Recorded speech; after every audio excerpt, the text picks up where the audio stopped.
لە خۆتان بێ دەرچوە ئازیزەکان دەستپێکی قۆناغی نوێی ژیانە وەختێ دەروێنەی بەری ڕەنجی خۆت بڕوانامەی بەرز خۆشی دێنێ بۆت پەیمانگای ماد بوو کە تۆی پێگەیان تۆی ئەکادیمی بەم ڕۆژەگەیاند بەخێربێنەی کوڕان و کچان ئەی نازدارانی پەیمانگای ماد ئەکادیمیای ماد ئەمڕۆ ئاهەنگی دەرچوونتان بۆ دەکرێ ئەمڕۆ ئاهەنگی خولی شەشەم و حەوتەمی ئەم پەیمانگایە سازەکرێ بەڕێکەوەن ئەی هەڵگرانی مەشخەڵی زانستی بەڕێکەوەن ئەی لاوە بەژن زرافەکانی نیشتیمانی ڕەنگینمان بەڕێ بکەون و ئێستاش ئازیزانم هاتنە ژوورەوەی قوتابیانی بەشی کارگێڕیە کە ڕەنگی گۆڵد و ڕەشە و بەشی ژمێریاری بە ڕەنگی ڕەساسی و ڕەش دێنە نێو هۆڵی ئاهەنگ کە بۆ ئێوە ساز کراوە بفەرمونون و بەڕێکەوەن ئەی دەرچوانی ئازیزمان ئەی لاوە بەژن زرافەکانی ئەم نیشتیمانە دڵگیرە قوتابیانی بەشی کارگێڕی بەڕێزانم بە ڕەنگی گۆڵد و ڕەش و بەشی ژمێریاری بە ڕەنگی ڕەساسی و ڕەش بەشی ژمێریاری و کارگێڕی لە پەیمانگای ماد لە ساڵی 2016 دامەزراوە و پەیمانگاکەمان خاوەنی سێ خولی دەرچوونە لەم دوو بەشە وە قوتابیانی بەشی ژمێریاری ئامادەیی پیشەیی ماد بە ڕەنگی ڕەساسی و ڕەش کە لە ساڵی 2022 دامەزراوە خاوەنی یەک خولی دەرچوونە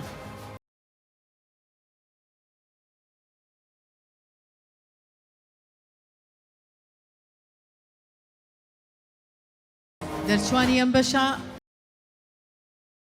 با بفەرمون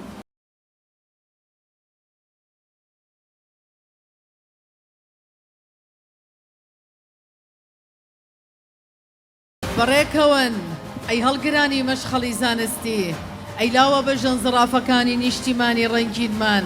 بەڕێکەوەن ئەی کچان و کوڕانی مژدەبەخشی پێشکەوتنمان بەڕێکەوەن ئەی کچان و کوڕانی ئەم وڵاتە نازدارەمان بەڕێکەوەن ئەی نمونە باڵاکانی هەموو گەنجانی وڵاتمان ئێوە ئاویندەی گەشی وڵاتەکەمانن ئێوە گوڵی گەشاوەی باخچەکەمانن ئێوە قەڵەمی نووسینی مێشومانن ئێوە ڕۆشنایی ڕۆژی تارمانن ئێوە ئاوازی گۆرانیمانن ئێوە ناونیشانی چیرۆکمانن ئێوە دواڕۆژی کولتور و زانستمانن ئێوە ناو ناوبانگی نیشتیمانمانن سڵاو لە پەیمانگە جوانەکەتان سڵاو لە پەیمانگای ماد سڵاو لە قوتابیان سڵاو لە کوڕ و کچانی کوردستان سڵاو لە خوێنگەرمە خاوەن بڕوانامەکان سڵاو لە یەکەمین وانەی پەیمانگاتان سڵاو لە یەکەمین مامۆسای دڵسۆستان سڵاو لە ڕۆب و کڵاوی دەرچوونتان سڵاو لە بڕوانامەی بەری ماندووبوونتان سڵاو لە گوڵە گەشاوەکان سڵاو لە مخولەی دەرچوونتان سڵاو لە نەوەی زانستخواز و سڵاو لە مەعریفە خوازان یاخوا بەخێر بێن ئەی ناسدارانی وڵات ئەی دەرچوانی ئازیزمان بەخێر بێن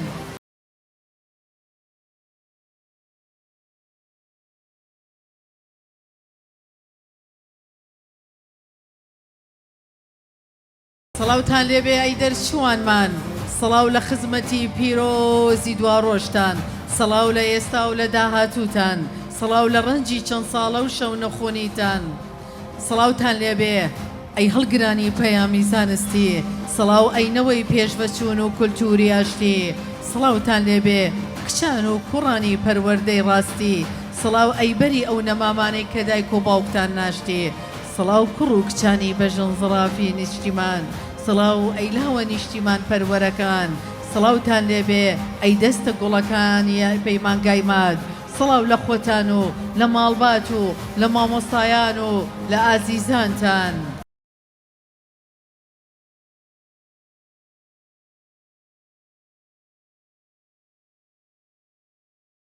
لەم پاییزە جوانەوە لەم شارەی کوردستانەوە لەم پایتەختە ڕەنگینەوە لەم هەولێرە دێرینەوە مژدەی دەرچوونی کۆمەڵێ قوتابیانی پەیمانگا دەین بانگی بەردەوامی زانست بە گشت دنیا بەخش دەکەین ئێستا داوا لە دەرچوانی بەشی کۆمپیوتەر و کارەبا کە بە ڕەنگی شین و ڕەش وە سەوز و ڕەش دێنە نێو ئەم هۆڵە با بفەرمۆن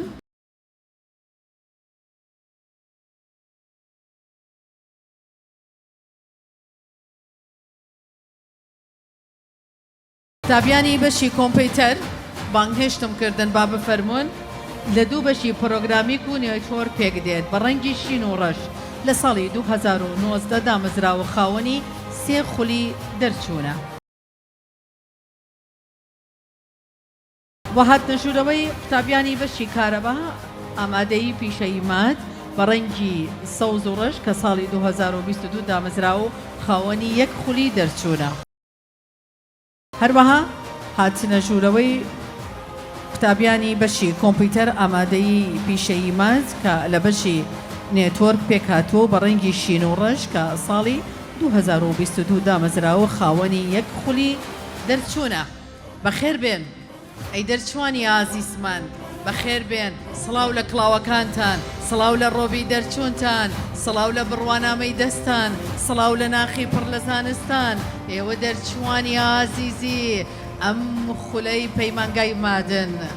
بەخێر بێن، سڵاو بێ لە ڕابردوو لە ئێستا و لە ئایندەتان، سڵاو لە قوتابیانی ماد، سڵاو لە دەرچوانی خولی 6 و 7 ئەکادمیای ماد. بەخێر بێن کوڕان و کچانی بە ژنزڕافی کوردستان، سڵاوی نیشتیمان پەروەرەکان، سڵاوتان لێبێ لە دەستە گوڵەکانی نیشتیمان، سڵاو لە خۆتان و لە ماڵباتان، لە مامۆسایانتان، لە ئەکادمیای ماد، سڵاو لە ئێوە، لە ئازیزانتان، لە دەرچوونتان، لە ئاهەنگتان. ئەم کوردستانە ڕەنگینەی کاڵای دەشەکێتەوە، لانکی دێرینی مرۆڤ و مێژووی دەدرەوشێتەوە.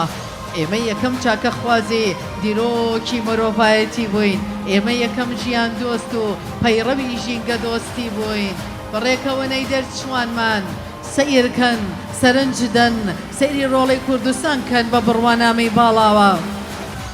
سەیری نەوەکانی دوا ڕۆژ بە بەرگی ئاڵۆواڵاوە.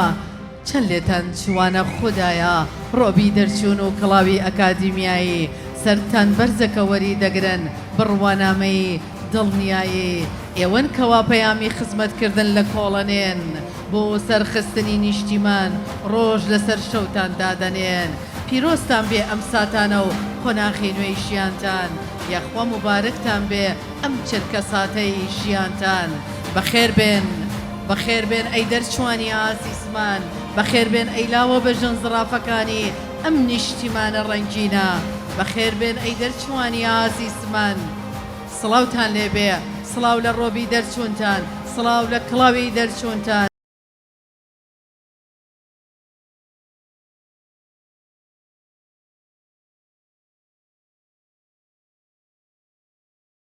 ئەو کوردستانەی چاوی هەموو دنیای لەسەرا، ئێرەژە و نیشتیمانەیە کە سرودی پێشکەوتنی لەبەرا. ئەمەش ئەو پەیمانکە جوانەیە کە بارانی زانستی لێرەبارەیە، ئێرەش ئەو هۆڵەیە کە کادیرانی ئایندەی پیادە گوزەرەیە.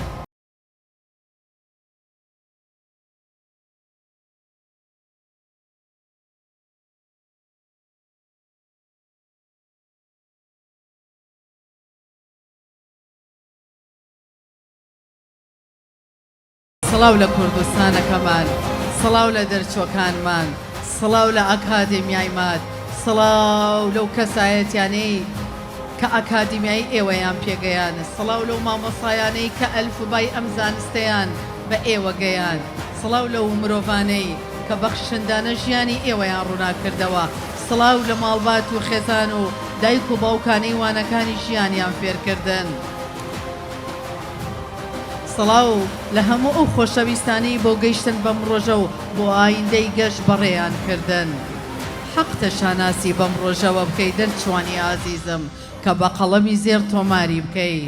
ئەم ڕۆژە بۆ تۆ ڕۆژێکی گەلک جوانە، دەستپێکی قۆناغی نوێی ژیانە،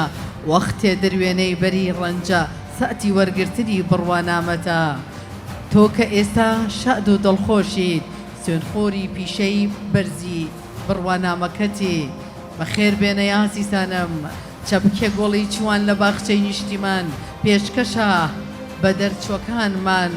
دنیایەک سۆز و خۆشەویستی خاک بۆ قوتابی ڕوو لە ئاسۆی ڕووناک ئێوەن کە هیوای ئەمڕۆ و دوا ڕۆژن بێ ئێوە وڵات قەت نابێ ڕۆژن چونکە ئێوە دوا ڕۆژی ئەم وڵاتن ئێوە کوڕ و کچی ئەم نیشتیمانن یەخوە بەخێر بێن ئەی دەرچوانی ئازیزمان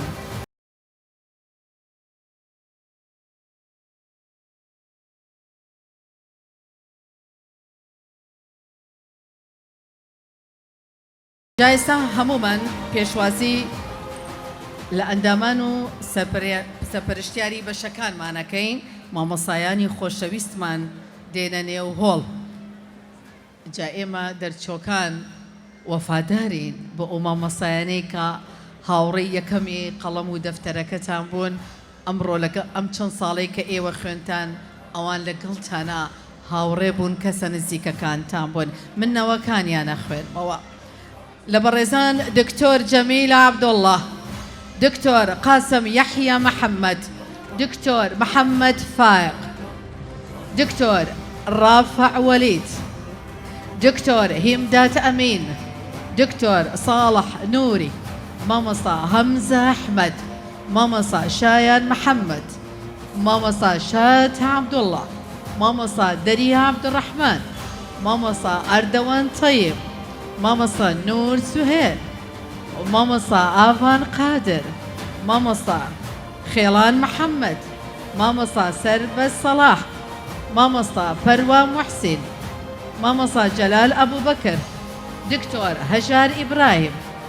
مامصا إيفان جنكي مامصا سوران ذنون أي أخوة بخير بين صلاوتان لبيه سڵاو لە مامۆسایان و ئەکادیمیایانی پەیمانگا کوا دەرچۆکان کوا هیچ ڕێزێکتان نەنوان کوا بە چەپڵەکانتان بەخێر هاتنیان بکەن سڵاو لە پێگەێنەرانی ڕۆڵەکانی دوێنێەوە ئەمڕۆ سڵاو لە ڕێبواران و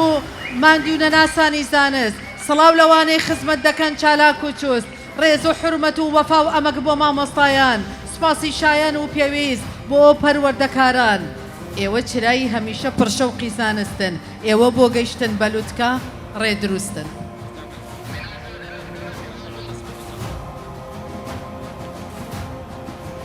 بەخێر هاتن بفەرمونون دانیشن مامۆستایان بەرپرسی بەشەکان و قوتابیانیش بفەرموو دابنیشن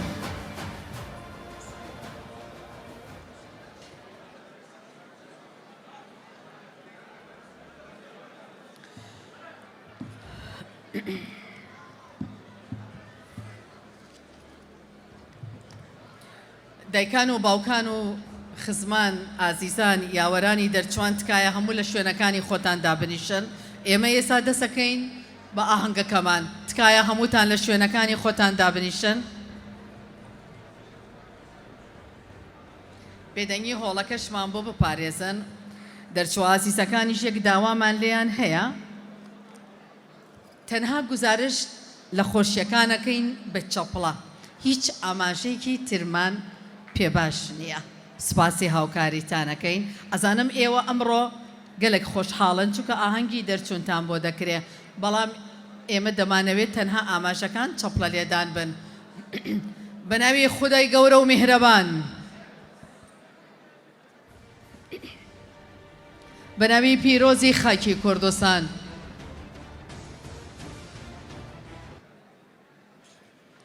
ئامادەبوان و میوانانی هێژە میوانانی تایبەتمان خوشک و برایان ئازیزان ماڵبات و کەس و کار و خانەوادەی دەرچوان دەرچۆ بە ڕێزەکان ئەم دەمەتان باش دەمی سەرکەوتنتان باش دەمی بەختەوەری و پیرۆزکردنی ئەم چرکە ساتەتان باش دەمی پێشکەوتن و گەشە سەندنی کوردستانتان باش دەمی خۆشحاڵی و سەرکەوتن و وەرگرتنی بڕوانامە و ئەم ئاهەنگەتان باش بە ناوی ئەکادمیای مات ئەوانەی کە چەند ساڵە ئێوەیان پەروەردە کردووە بە زانست تەنها زانست بەخشین نەبووە بەڵکو بە پێی ئەو سیستەمە نوێیەی کە ئەوان کاریان پێ کردووە ئێوەیان سەرتاپاپۆش کردووە بە زانست و پەروەردە ئێوەیان فێری هەموو ئەو ئاواتە کردووە کە ئێوە پێی خواستنەوە کە کوردستانەکەمان لەم کات و ساتە پێویستی بەو قۆناغی خزمەتکردنە هەیە. هەموو لایەکتان بەخێر بێن بە ناوی ئەکادمیای مات یەک بە یەک پێتان ئەڵێن بەخێر بێن سەر و سەرچاوانمان. خۆشحاڵتان کردین کە ئەمڕۆ ئامادە بوون لە ئاهەنگ و خولی دەرچوانی شەشەم و حەوتەمی ئەکادمیای مات بە ئامادەبوونی ئێوەی بەڕێز و خۆشەویست دیسانەوە کۆمەڵێ گۆڵستان ئاسا و قوتابیانی دەرچووی ئەم خولەی ئەکادمیای مات پێشکەشە بە کوردستانمان بە نیشتیمانمان. ئازیزانم، ئێمە کە لە سایە و سێبەری کابینەی نوێمی حکوومەتی هەرێمی کوردستان ڕەوڕەوەکانی سەرکەوتن و پێشکەوتن و ئاوادانی دیسانەوە ڕەوڕەوەی کاروانی زانست و پەروەردە و خوێندن بەردەوامە بۆ چرکە ساتێکی شنەوەستاوە. ڕۆڵی مامۆستایانی ئازیزمان هەمیشە لە پێش چاوە لە هەر بارۆدۆخێکە بێ وەک گوڵاو پرشێن زانستیان پرژاندووە بەسەر کوڕ و کچەکان و نەوەکانی ئەم وڵاتەدا. بۆیە جارێکی تر پێتان ئەڵێن خێر هاتن لەم گۆشە جوانی نیشتیمانەوە لەم پایتەختە جوان و ئاوەدێنەی کوردستانەوە لە هەولێری پایتەختەوە مات دیسانەوە کۆی کردینەوە بۆ ئەم ئاهەنگە تایبەتەی کە هەمومان بەشدارین. جارێکی تر خێر هاتن بانگلێنەی دیەمان. بەڕێزانم، دەستپێکمان بە چەند ئاەتێک لە قورئانی پیرۆز دەستپێکات لەلایەن بەڕێز دکتۆر مەولود با بفەرمێت.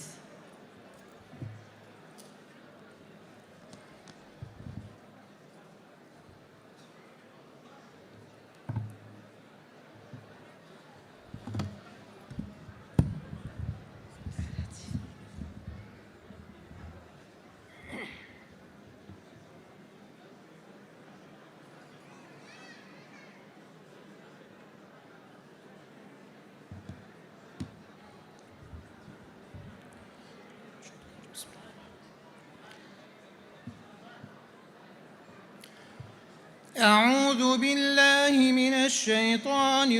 الرجيم. بسم الله الرحمن الرحيم. ياسين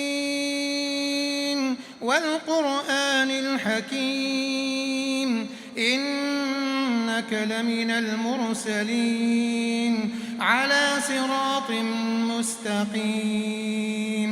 تنزيل العزيز الرحيم لتنذر قوما ما أنذر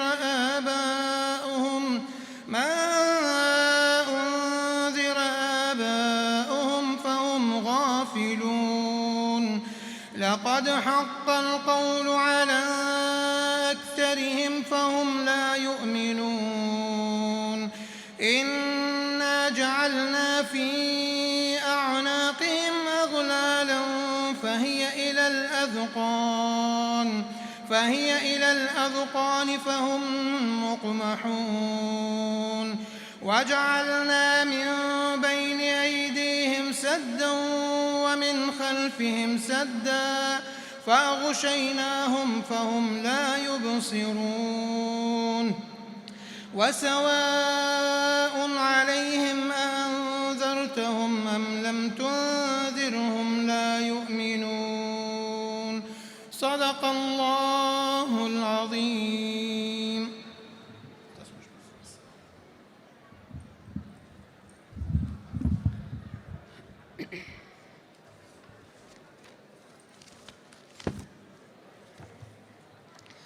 ئازیزانم، هەژیترین دەستپێک لەم ڕێوڕەسمانەداوەیە هەمووان ساتێک بێدەنگی بنوێنین سەری ڕێز و نەوازش بۆ سەرجەم شەهیدانی کوردستانمان، ئەوانەی کە گیانی خۆیان بەخت کرد لە پێناو وەدیهێنانی ئەم ئازادیەی ئێستا کە ئێمە تێیدا ژیان بەسەر دەبین و ئاهەنگەکانمان ساز دەکەین. لەگەڵ سرود و مارشیای ڕەقیب بفەرمونون با هەمومان ڕێز بنوێنین.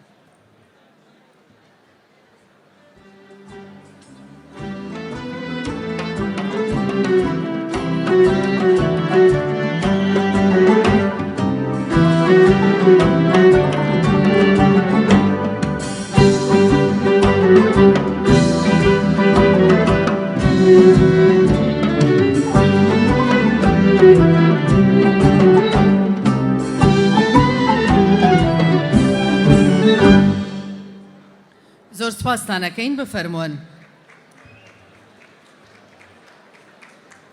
بەڕێزانم بایۆگرافی ئەکادمیای مات ئەکادمیای مات ئەکادمیایەکی ناحکومی سەر بە وەزارەتی پەروەردەی حکوومەتی هەرێمی کوردستانە لە دوو بەشی سەرەکی پێک دێت ئەوانیش بریتین لە پەیمانگای مات و هەروەها ئامادەی بەشی مات پەیمانگای مات بۆ خولەکانی بەهێزکردن و کۆمپانیای مات پاوەر و سنتەری مات بۆ چاککردنی ئۆتۆمبیل پەیمانگای مات ساڵی 2013-2014 دامەزرا و لە 4 بەش پێکاتوە ئەوانیش بەشی نەوت کارگێڕی ژمێریاری کۆمپیوتەر ئامادەیی پیشەیی مات ساڵی 2020 و 2021 هاتوۆتە دامەزراندن و لە 9 بەشی سەرەکی پێکاتوە ئەوانیش بریتن لە کۆمپیوتەر ژمێریاری کارگێڕی زانستەکانی بانک و ئینتەرنێت و بیناسازی و ئەلکترۆنیک و کانزاکان پەیمانگای مات بۆ خولی بەهێزکردن بەڕێزانم لە 2013 ببورن 2023-2022 دامەزراوە و تاکو ئێستا بە سەرکەوتووی خولەکانی پەستانی وزەی خۆر و کلاسیک کۆنترۆڵ و ڕۆبۆتیک و مێگاترۆنیک بەڕێوە دەبات و هەلی کاری لەم بوارانە بۆ فێرخوازان ڕەخساندووە بێگومان ئەکادمیای مات هەگبەی پەڕە من دەتوانم بەش بە بەش بۆتان باس بکەم ڕەنگە هەتا سبەی باسی بکەم قەترەیەک بێ لە دەریایەک و من شتێک بێت لە خەروارێ ئێستا ئەچینە لای وتاری فەرمی پەیمانگای مات کە لەلایەن بەڕێز دکتۆر سەڵاح نووری حەبیب پێشکەش دەکرێت با بفەرمێت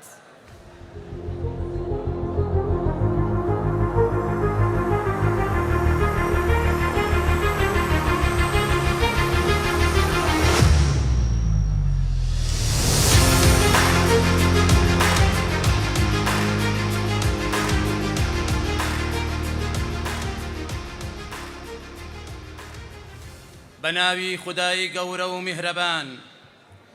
سڵاوی میهری ئیلاهیتان لێبێ درودی خدا بڕژێ بەسەر گیانی پاکی مامۆستای مرۆڤایەتی محەممەد درودی خدای لەسەر بێ خۆشەویستان بەناوی ستافی ئەکادمیای مادەوە بەخێر هاتنی میوانانی گرانبەها و قەدرگران دەکەین بەخێر هاتنی مامۆستایانی لە دڵا شیرین دەکەین بەخێر هاتنی خانەوادەکانی قوتابیانی ئازیز و هەمیشە لە دڵا شیرین دەکەین و پێتان دەڵێین بەخێر هاتن سەرسەر و سەردی دەمان خۆشەویستان خۆمان بە خۆشحاڵ دەزانین لەم ڕۆژەدا کە ڕۆژێکی مێژووی و بە نرخە ئاهەنگ دەگێڕین بۆ دەرچوانی خولی حەوتەمی ئەکادمیای ماد خۆشەویستان هەولێر شارێکە مۆرکی شارستانیەت و فرەکولتور و پێکەوە ژیانە پایتەختی زانست و زانستخوازانە ئەویش هەولێری لە دڵا شیرینە ئەکادمیای ماد بە هەموو شانازیەکەوە تۆمار کراوە لە پایتەختە شیرینەکەی کوردستان لە ساڵی 2013دا کە لە 3 بەشی سەرەکی پێک هاتووە یەکەم بەش پەیمانگا ڕازاوەکەی ماد دووەم بەش ئامادەیی پیشەیی ماد سێیەم بەش سەنتەری ماد لەو کاتەوە بە هەزاران قوتابی لەم ئەکادمیا ڕازاوەدا تەخەڕوجیان کردووە ڕێگایەکی دوور و درێژمان بڕیوە بۆ گەیشتن بە ئەمڕۆ بۆیە هەموو تواناکانمان پێشکەش دەکەین بۆ بەرزکردنەوەی ئاستی زانستی قوتابیانمان بۆ ئەوەی بتوانین لاوی بەهێز و بەهرەمەند دروست بکەین و تواناکانیان پێشکەشی کوردستانی ئازیز و لە دڵا شیرین بکەین خۆشەویستان ئەوەی جێگەی سەرنجە گرنگی پێدانە ئەوەیە مرۆڤ بۆ ئەوەی ڕۆژ لە دوای ڕۆژ پێش بکەوێت دەبێت ڕۆژانە و مانگانە و ساڵانە خیبرە و مەهارەکانی خۆی پێشکەش و داهێنانی تازە بکات. ئەم ئاهەنگە ڕازاوەی ئەکادیمیای ماد ئەمڕۆ دەستپێکی زۆرێکە لە دەستپێکەکانی داهاتوو و پێمان وایە ئایندە چاوەڕوانی توانا و داهێنانەکانی ئێوەی ئازیز دەکات. ئازیزانی لە دڵا شیرین، ئەکادیمیای ماد شانازی بە دەرچوانی ئەمڕۆی خۆی و داهێنەرانی سبەی نیشتیمانی ئازیز و خۆشەویست دەکات. لە کۆتاییدا دەڵێم لە بڵندیدا بتان بینین،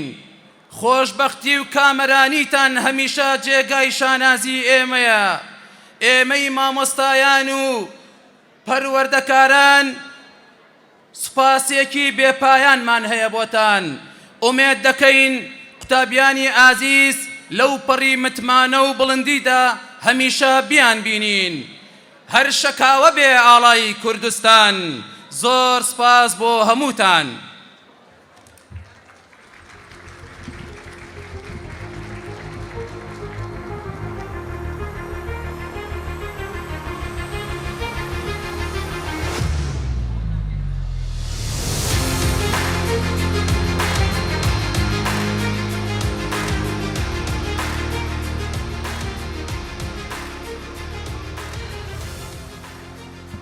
ئازیزانم، ڕەنگە هەر یەک لای خۆیەوە پرسیاری کردەبێ بۆچی ماد لە سەدەی حەوتەمینی پێشزایندا لە ناوچەکانی زاگرۆزی دەوڵەتی ماد بۆ یەکەم جار دامەزرا کە لێرە بە وشەکانی مادا یاخود میدیا دەناسرێت. ئەوان توانیان بە سەرکردایەتی سەرکردەی دیاری ئەو کاتە بە ناوی دیاکۆ یەکەم دەوڵەتی کوردی خۆیان بە ناوی دەوڵەتی مادا بمەزرێنن کە پایتەختی ئەو دەوڵەتە بریتی بوو لە شاری حکمەتانە. مادەکان لە ڕووی هونەر و تەلارسازی و هونەرەوە زۆر بێوێنە بووە و توانیویانە خۆیان لە دنیادا بسەلمێنن. ئەوە تا ئەمڕۆژ لە هەولێری پایتەخت، لە هەولێری دیرۆک و چیرۆکەوە، لە هەولێری مێژوو ئێستا و ئایندا دەبینین دەرچوەکانمان، کوڕوکچەکانمان، ئازیزانمان، ڕۆڵەکانی ئەم کوردستانە بە بەرگی ئاڵووەڵاوە بە بڕوانامەکانیانەوە بە پێش چاومانەوە ئاهەنگی گەورەیان بۆ سازەکرێت. بەڕێزانم، هەمومان سەرنجی شاشەکە ئەدەین کلیپێکی دێکۆمەنتاری بەشی نەوت کە نوێکترین بەرهەمە کرداریەکانی پەیمانگای ماد لە خۆ ئەگرێ. با تیشکی چاوەکانمان بخەینە سەر ئەم شاشەیە. فەرمون.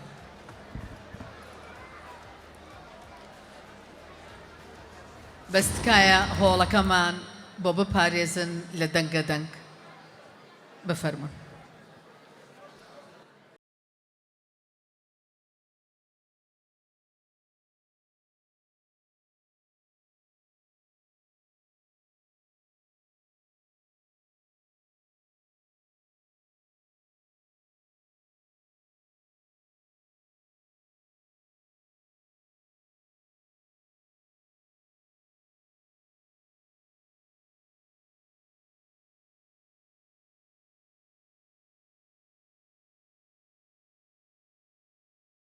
لە شوێنێکدا کە بیرۆکە و کارکردن یەکتر بگرن،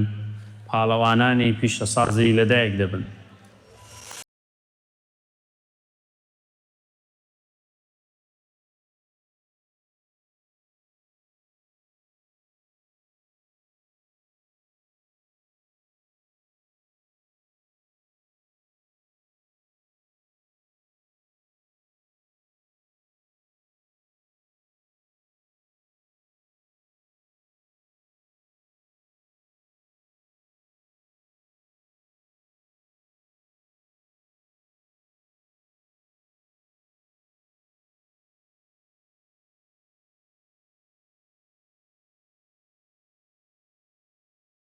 هەر لکاندنێک لکاندن نییە، بەڵکو پەیمانێکە بۆ پیشەسازی و کوالێتی و وزەی وڵات. ئەمڕۆ دەرچووەکانمان لە پرۆژەی گرنگەکانی نەوت کار دەکەن. ئەوان سەلماندویانە کە شایستەی متمانەی پیشەسازی.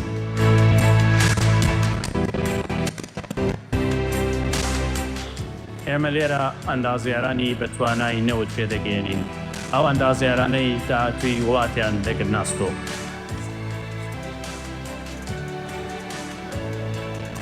پیشەسازی نەوتوگاز تەنها بریتنیە لە هەڵکەمدن و پاڵاوتنی بەرهەمە نەوتیەکە، بەڵکو هۆنەری بەربردنی سووری وزەیەکان زەخامەکانەوە بۆ بازار.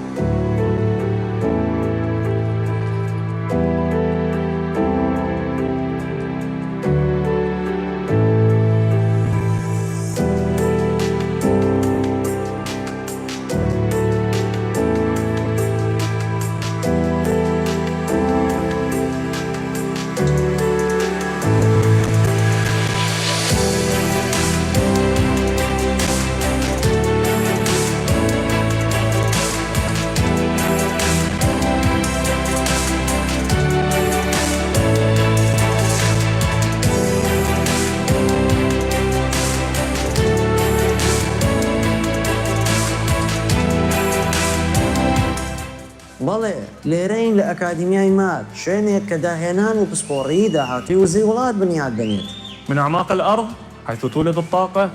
نبدأ رحلتنا لاكتشاف طريق الطاقة المستقبلية، وكل تطور واكتشاف هو خطوة نحو إعادة التعريف بمستقبل كردستاننا العزيز. ئێوە دەزانن ما دڕێرەوەکە بۆ پێگەیاندنی نەوەکانی داهاتی وڵات مات هەڵبژاردە نییە بەڵکو پێویستێ بۆ نەوەکانی داهاتوومان.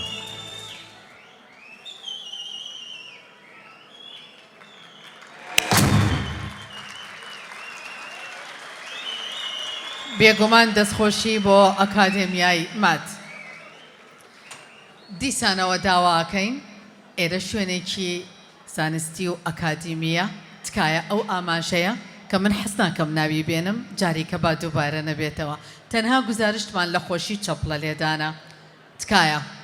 داوا لە هەموو ئەو ئاسیساناکەم تەنها ئاماژەی چەپڵە لێدان گزارش لە خۆشیەکانەکات. بەڕێزانم ئەوانەی کە لە پشت دامەزراندنی ئەکادمیای مادەوە بوون دەڵێن ئەو ڕۆژەی بەردی بناغەی ئەم پەیمانگایەماندانە ئەرکێکی گەلێ قورسمان لەسەر شانی خۆماندانە بڕیارێک بوو کە هەمومان پێکەوە لە ئەستۆمان گرت خەونێک بوو هەمیشە دەیخواست هەنگاوی بەجێ و دەست و برد پێ بە پێ هەنگاومان هاویشت ئامان جێکمان لە پێش چاو بوو جگە لە گەیشتن بەلووتکە ڕێگایەکی ترمان نەبوو. دەڵێن ئەوە تا ئەمڕۆ خەونەکانمان هێدی وا دێتە دی نەمردین و ئەمە چەندین خولی ئەم پەیمانگایەمان بینی بەردەوامین لە هەنگاونان تا ئەو ڕۆژەی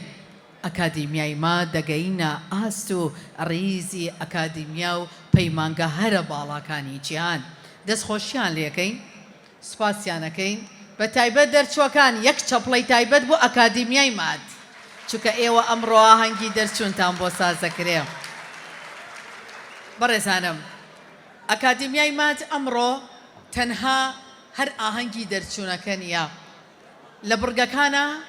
گەلێک دەوڵەمەندیان کردووە بەچی بەکارە هوەریەکان پێیان باش بوو بە هوەریش بە زمانی هوەریش پێتان بڵێن مبارەکتان بێ. ئێستا پارچە موزیک ئامادەیە لەلایەن گرۆپێکی تایبەت و ناودار گرۆپی سافی جاداوا لە هەردوو هونەرمەند دەکەم کە بە ئامێری ساس لەگەڵتان نابن ئەوانیش بە ئامێریان بە قامەکی ناسکیان بە ناخی پڕ لە ئاواز و هوەریان بە ئێواڵێ پیرۆستان بێ ئەم چرکە ساتە و ئەم ئاهەنگی دەرچوونەتان با بفەرمۆن گرۆپی سافی ئەندامانی و هونەرمەندانی گرۆپی سافی لە هەر شوێنێکن با بفەرمون بۆ سەر ستەیج و ئەو بەرهەمە هوەریان ئەو پارچە مۆزیکەی کە ئامادەیان کردووە لە ئاهەنگ و خولی دەرچوونی شەشەم و حەوتەمی ئەکادمیای مات بۆ دەرچووە عزیزەکانیان پێشکەش بە ئێوەی خۆشەویستیەکەن.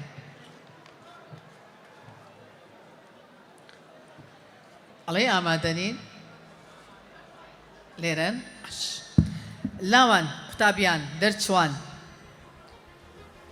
من شتێک گەڵێم بزانم ئێوەش لەگەڵمان ناخی ئێوەیە ئەڵێ ئێمە دەرچوانین خەونمان هەیە خەونی پیرۆزی مەزنمان هەیە خەونێک نیشتیمان بباتە لوتکە کۆمەڵگە پێشکات چرکە بە چرکە خەونێ تا کاتی وەتیهێنانی گیان لەسەر دەست بین بۆ ئاوەدانی جاوایە دەرچوان گیان لەسەر دەستە بین بۆ ئاوەدانی ئەگە وایە بە چەپڵە خۆ من گوێم لە وەڵامەکەتان نییە هەمومان بێگومان گیان لەسەر دەستە بین بۆ ئاوەدانی چووکە پەروەردەی ئەم مامۆستا بەڕێزانن پەروەردەی ئەو کەسایەتیە ئەکادیمیانن کە لە پەیمانگا و ئەکادیمیای ماج ئێوەیان پەروەردە کردووە و خانەوادە و ماڵباتیشتان هەموو بەو شێوازە پەروەردەکراوین کە گیان بەختکەین کە ئامادە بین بە هەر شێوازێک بێ کوردستانەکەمان نیشتیمانەکەمان بەرەو پێش بچێت و هەمیشە لە لوتکە بێ هەمیشە لە گەشانەوە و سەرکەوتوو بێت با هەمومان چەپڵێکی تایبەت بۆ ئەم کوردستانە چەپڵێکی تایبەت بۆ کوردستان چەپڵێکی تایبەت بۆ هەولێری ئاوەدان ئەچینە لای گروپی سافی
دەست و قامکتان هەمیشە ساغ و هەر ئاوا پڕ بەهرە و توانا بێ دەستان خۆش بێ وابزانم کلیپێکی تریش ئامادەیە پێشکەشتان دەکرێت کلیپی دیکۆمنتاری بەشی ڕۆبۆتیک کە نوێترین بەرهەمە کرداریەکانی پەیمانگال لە خۆ دەگرێت تکایە سەرنج بدەن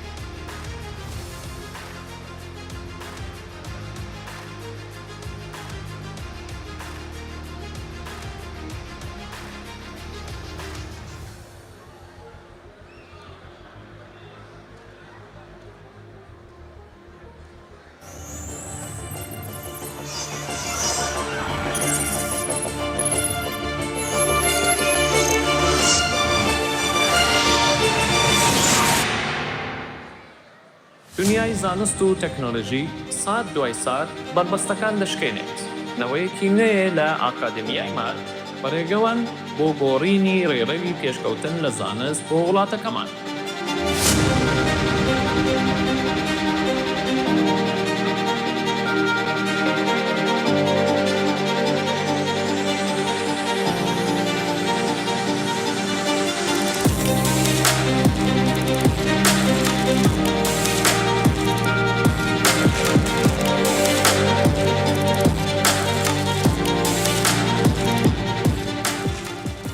من ئەندازیار جەلال ئەبوبەکر پەروین پسپۆری بواری ڕۆبۆتیک و مێکاترۆنیک لە ئاکادمیای مات بەشی ڕۆبۆتیکتان پێدەناسێنم کە پێک هاتووە لە بەشی ئەندازیاری میکانیک، ئەندازیاری کارەبا، ئەندازیاری پرۆگرامینگ، سۆفتوێر ئەند کۆنترۆڵ. ئامانجی ئێمە لە ناو ئاکادمیای مات دیزاینکردنی ڕۆبۆتهایەکی پێشکەوتووە بە مەبەستی دانەبڕان لە دنیای تەکنۆلۆژی و داهێنان و چاکردنی نوێترین بەرهەمەکان.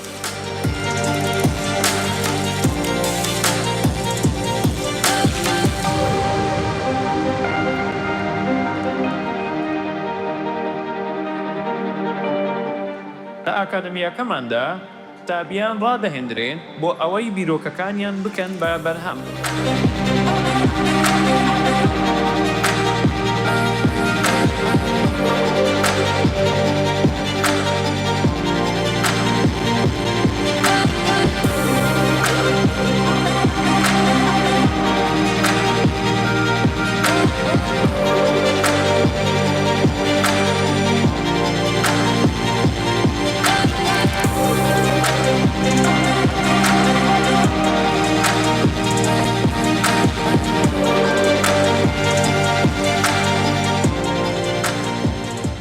دەستکەوتەکانی ئێمە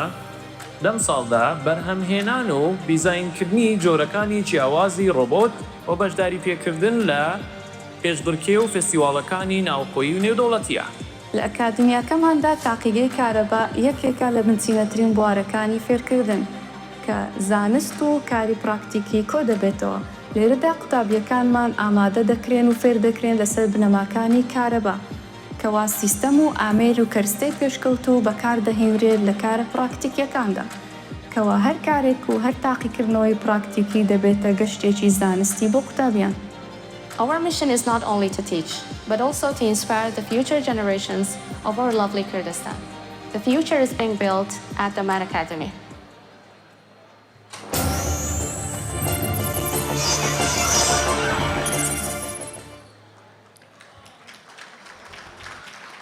کوردستان لانەی لێبوردەیە هەواری چوانی ئاشتەواییە کوردستان ماڵی مرۆڤ دۆستانە ئەکادمیای مادیش مینبەری دیاری زانست خوازانە بەڕێزانم ئێستا وتاری دەرچوانمان پێشکەشەکەین داوا لە چرا جعفەرەکەم با بفەرمێت وتاری دەرچوان پێشکەشەکرێت چ بە زبانی کوردی شیرین ما بە زبانی ئینگلیزیش بفەرموو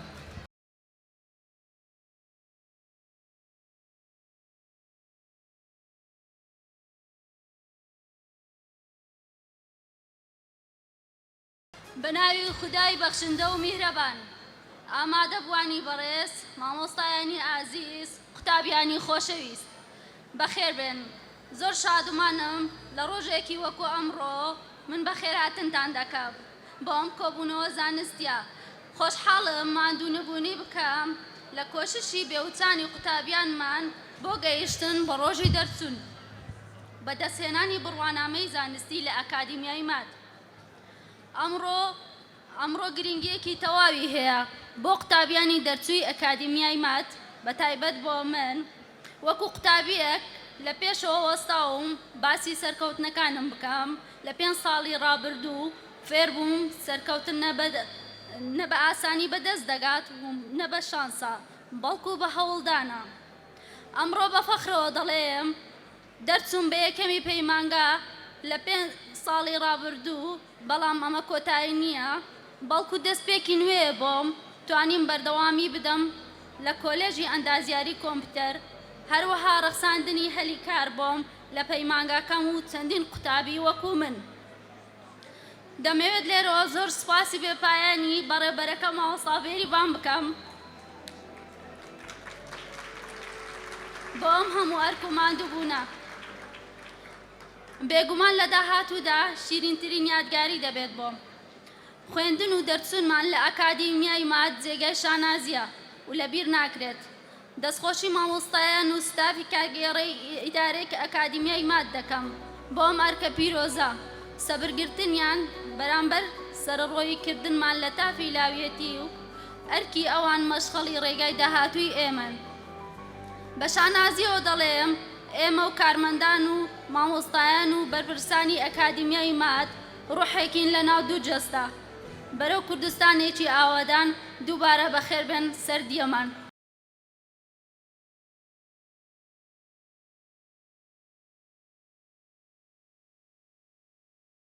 و هەروەها هەر بە هەمان شێوە بە زمانی ئینگلیزی وتاری دەرچوان پێشکەشەکرێت داوا لا قوتابی محەممەد سلێمانەکەین با بفەرمێت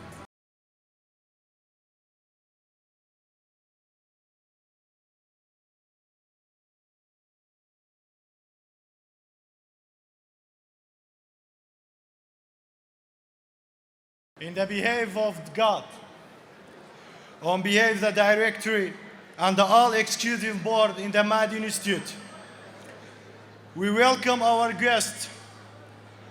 and congratulate Jason and myself and all graduate in the 7th round. And I thankful for my student teachers in this Mad and the management with the supervisors and the help for our graduate today. And the Mad Institute with loyalty and trust, we are hand to achieve our dream. Thanks for evening.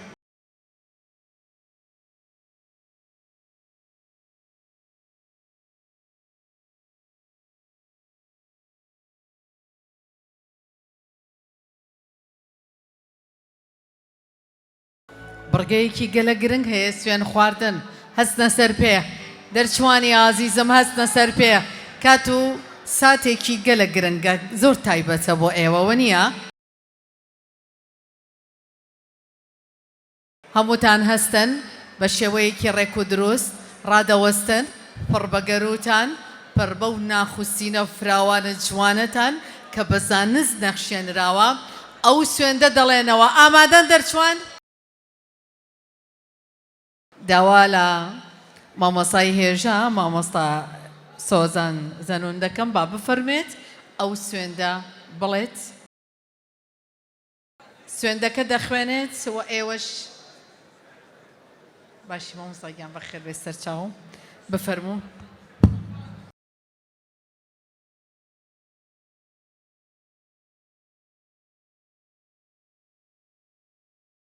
قوتابیانی خۆشەویست ئێوارەتان باش ئەوەی ئەتکاتان لێ دەکەم لە دوای من ئەو سوێندە بڵێنەوە سوێند خواردنی ئەکادیمیای مات سوێند دەخۆم بە ناوی خوای گەورە و میهرەبان ڕازگۆیی و دەستپاچی و پیشەی خۆم بپارێزم. بە خۆبەخشیەوە خزمەت بە گەلەکەم بکەم.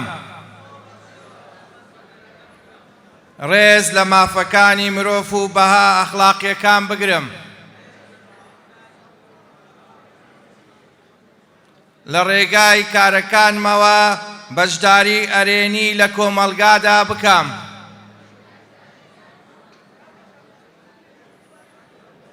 بە شانازیەوە ڕێز لە پەیمانگا بگرم. هەنگاوەکانی ژیانم پیشەی خۆم و درێژەی ژیانم پێ بدەم. سەرکەوتن هەر لە خواوەیە پیرۆزە.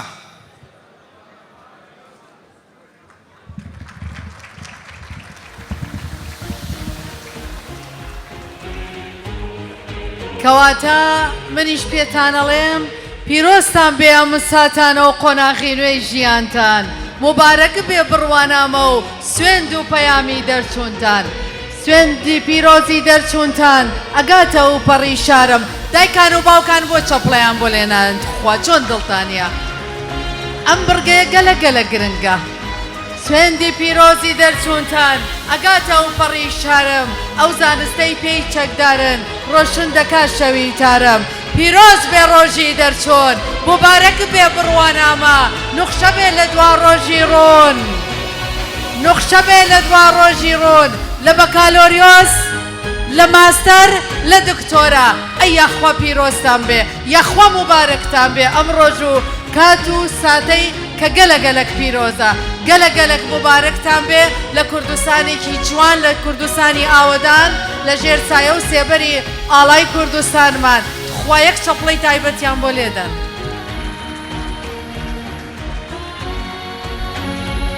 سوپاستانەکەین بفەرمونون دابنیشن. ئێستاش تەماشای شاشاکەین. دیکۆمنتارێکی تر بۆ قوتابیانی دەرچوو ئامادەیە ئەوەمان پیشان بدەن.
بەڕێزانم ئامادەبووان ئێساش بۆ ئێوەی ئازیز و خۆشەویست بە موزیک پێمان وتن پیرۆزە بەزاریش هەروامان وت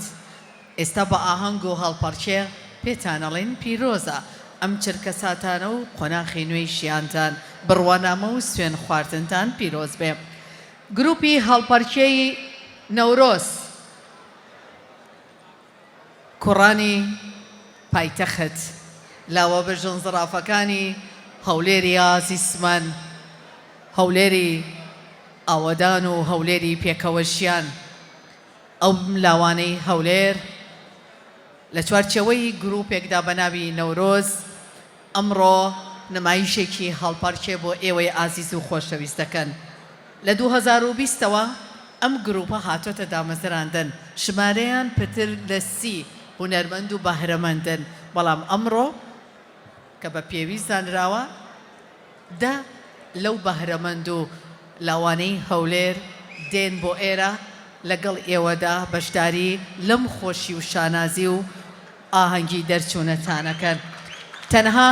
هەل لە سەر ستەیجەکانی پایتەخت نمایش و گزارش لە کولتور و فەرهەنگ و جلوبەرگی کوردی ناکەن لەسەر جەمشار و شارۆچکە و دەڤەرەکانی کوردستان لاوانی هەولێر کوڕانی هەولێر جوامێرانی هەولێر بە ئاهەنگ بە نمایشی هەڵپەرچێ و هەڵپەرچێ جیاوازەکانی نێو ئەم کوردستانە ئازیزە بۆ ئێوە بە چەپڵەیەکی تایبەت پێشوازی لە گروپی نەورۆزەکەین فەرمون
خەڵاتە باش دەستان خۆش بێ گروپی نەورۆز کوڕانی هەولێر سوپاس بۆ ئەو نمایشە جوانیە هونەریەی کە لێوان لێو بوو لە ئاهەنگ و هەڵپەرچێ و خۆشی وەنیە چەپڵێکی تایبەتیان بۆ لێدەین ئەوە بۆ خۆشەویستی ئێوە هاتەبوون پێیان باش بوو کە ئەوانیش بەم هونەرە باڵایان پیرۆزبایی لە ئێوە بکەن بەشداری لەم ئاهەنگ و خۆشیەتان بکەن بەڕێزانم ئێستاش ئەچینە لای خەڵات دەڵێن لە چاوی پڕ هیوای ئێوەوە کوردستانێکی جوانمانە بینین کە تەماشای ئێوەشەکەین بۆ ئایندە گەشتبینە بین سڵاو بۆ مامۆستا و بۆ هۆڵ و بۆ پەیمانگا پڕ هەیبەتەکەتان پیرۆز بێ خەڵاتی گەیشتن بە ترۆپکی سەرکەوتنتان پێدانی بڕوانامەی ڕێزێنان یەکەم و دووەم و سێمەکانی سەر ئاستی هەرێم بۆ قوتابیان داوە لە بەڕێز مامۆستای هێژامان مامۆستا پشتیوان بەڕێبەری قوتابخانە و پەیمانگا ناحکومیەکانی وەزارەتی پەروەردەی حکوومەتی هەرێمی کوردستان منیش ناوی دەرچۆکانە خوێنمەوە خێرهاتی دەچمە لای بەشی ژمێریاری سەرکەوت ڕەمەزان با بفەرمێت بۆ وەرگرتنی هەل لە سەرەتاوە وتمان بڕوانامەی ڕێزێنانی یەکەم و دووەم و سێمەکانی سەرئاستی هەرێم بە قوتابیان لە ئاکادمیای ما دەبەخشین سەرکەوت ڕەمەزان ئەچمە لای بەشی کۆمپیوتەر ئەوە بەشی ژمێریاری بوو یەکەمی سەرماستە پیرۆزە بەشی کۆمپیوتەر هێلین جەمیل ئەبوبەکر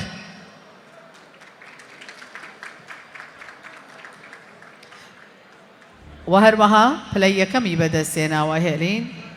لێزان بەکر خدر پلەی دووەمی بەدەستێناوە لە سەراستی بەشی کۆمپیوتەر هەر لە بەشی کۆمپیوتەر ئەوەی پلەی سێمی بەدەستێناوە عەلی نەجات مستەفا میرخان محەممەد حەمەدەمین ئەمە هەر لە بەشی کۆمپیوتەر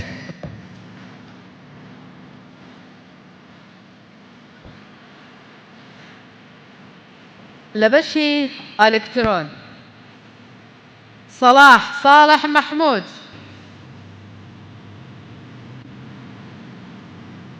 ئالان بەدرەدین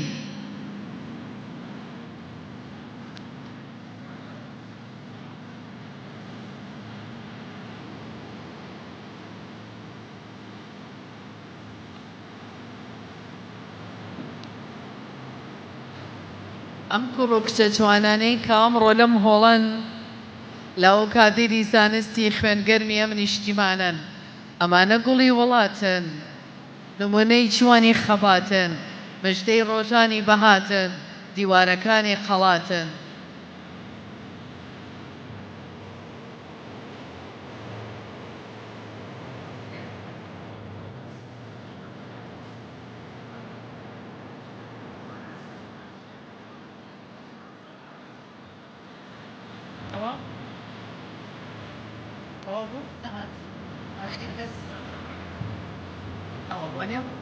زۆر سپاس بۆ مامۆستای هێژا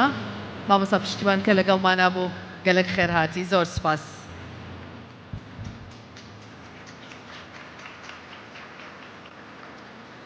دەچمە لای بەشی نەوت یەکەمەکانی پەیمانگە و ئامادەیی پیشەیی مات وڵا داوە لە ئازیزانەکەم بچنەوە شوێنەکانی خۆتاندا بنیشت بڕگەمان گەلک ماوە بۆ هەستاوەن هاتوونەتە ئەو ناوەندەوە هاوکاریمان بکەن میوانان ئامادە بووان خوشک و برایان دایکانەوە باوکان تکایە بچنەوە شوێنەکانی خۆتان وڵا بڕگەی گەلە گەلەکمان ماوە ئەجا ئاهەنگی گەورەشمان ماوە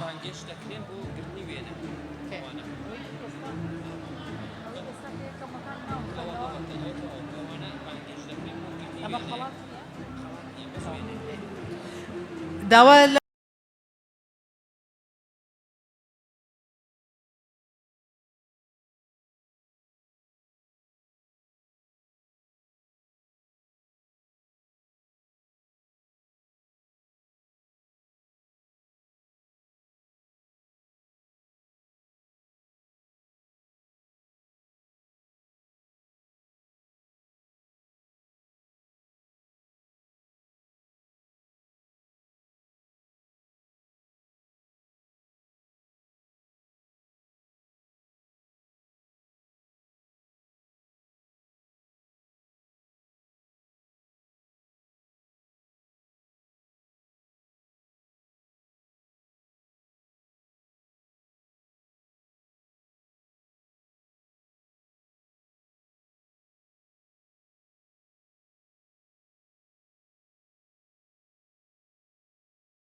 قوتابیانی تیمی بالا بانیانەکەم بۆ سەر ستەیج ناویشیانە خوێنمەوە با بفەرموون کە وێنەیەکی یادگاری دەگرن لێرە بفەرموون.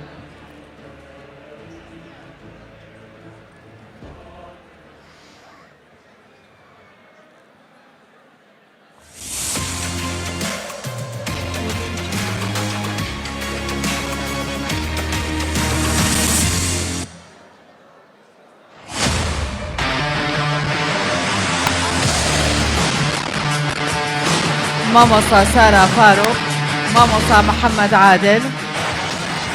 روى محيدين أسعد، دانا عبد الكريم، زمن سردار جبار، ألن حما علي، نيتشيروان كامران،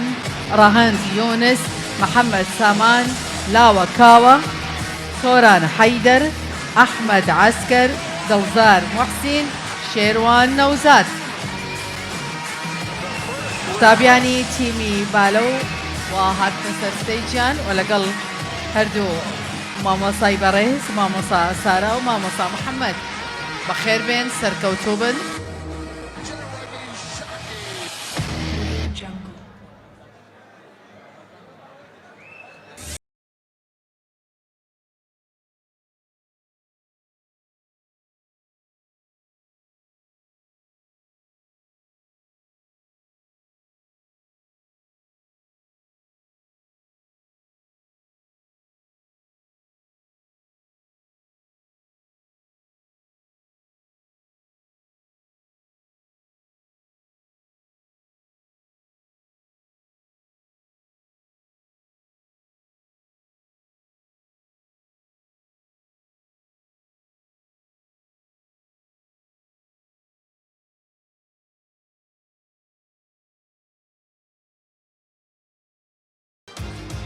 دەستان خۆش بێ وێنەیەکی یادگاری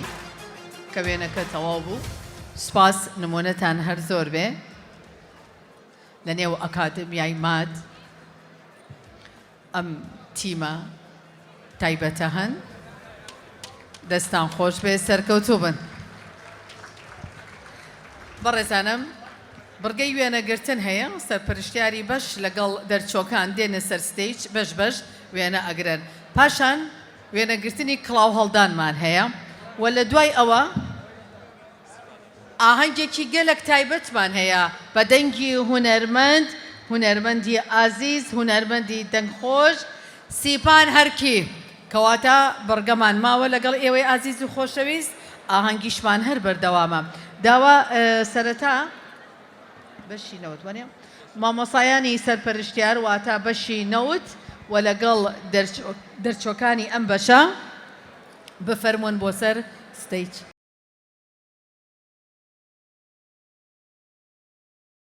دەرچوان و قوتابیانی بەشی نەوت.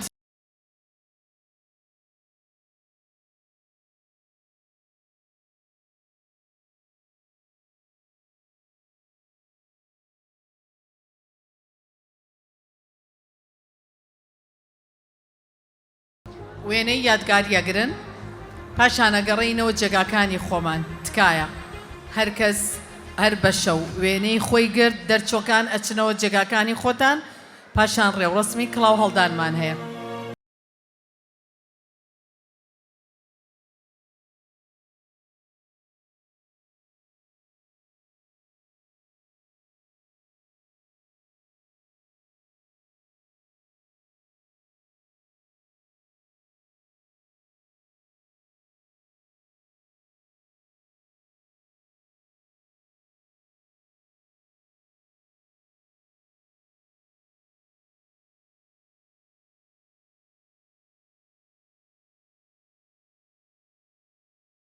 مامۆسا چرای ژیانمانە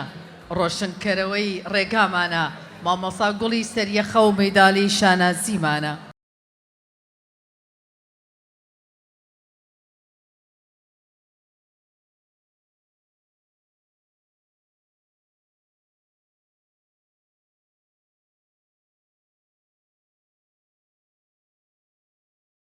ئەمە بەشی پاڵاوتن بوو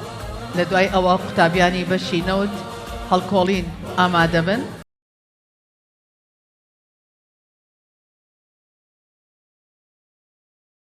سپاس بۆ خودای گەورە و میهرەبان سپاس بۆ خاکی پیرۆزی و هەرمان سپاس بۆ خۆری گەشتی ئاڵاکەم سپاس بۆ هەر سێ ڕەنگە جوانەکەم سڵاو لە مێژووی نیشتیمانەکەم سڵاو لە جوانی کوردستانەکەم سڵاوی تایبەت بۆ کۆمەڵگەکەم سڵاو بۆ زێد و شارە جوانەکەم سڵاو لە زانکۆ و لە مامۆستاکەم سڵاو بۆ ماڵ و بۆ ماڵباتەکەم هەزار سڵاوی بۆندار بە کوڵاو بۆ دڵسۆزان و بۆ حکوومەتەکەم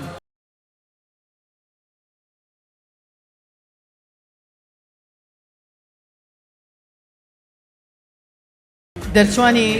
بەشی نەوت هەڵکۆڵین وێنەی یادگاریە گرن پاشان قوتابیانی بەشی ژمێریاری ئامادە بن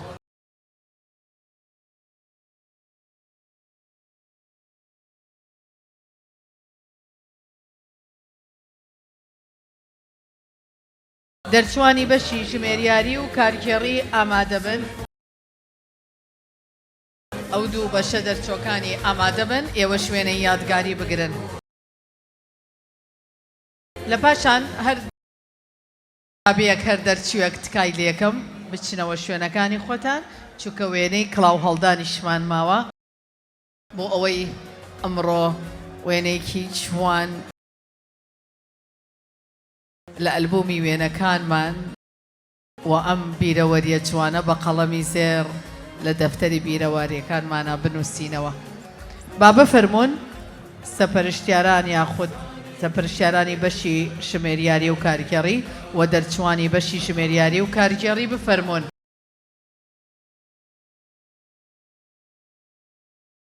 دەرچۆکانیش با بفەرمونون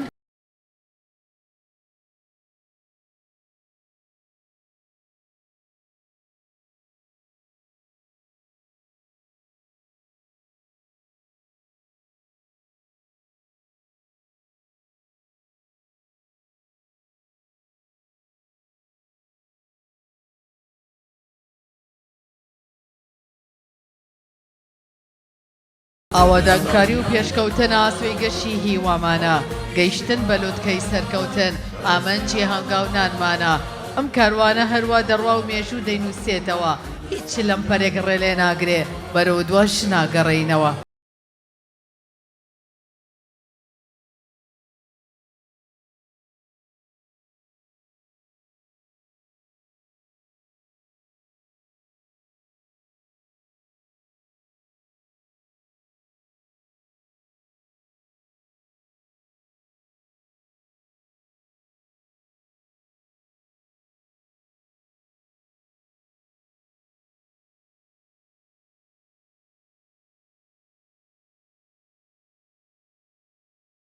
ئێستا داوا لە دەرچوانی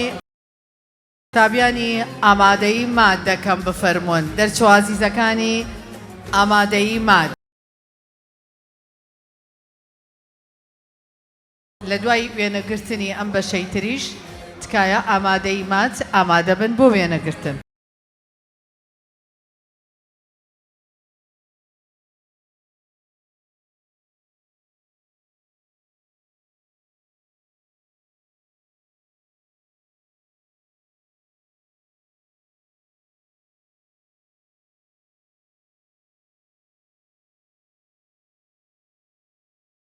ئەم کاتە دباش کوردستانم خاکی پیرۆزی باوانم ئێوارە دباش نیشتیمانم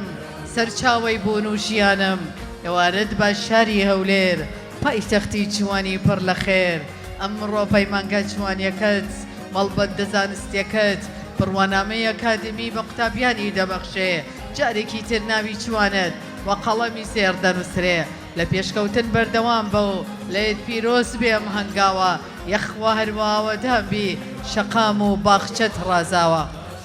دەرچوانی ئامادەیی مات بفەرمونون وەرن بۆ وێنەگرتن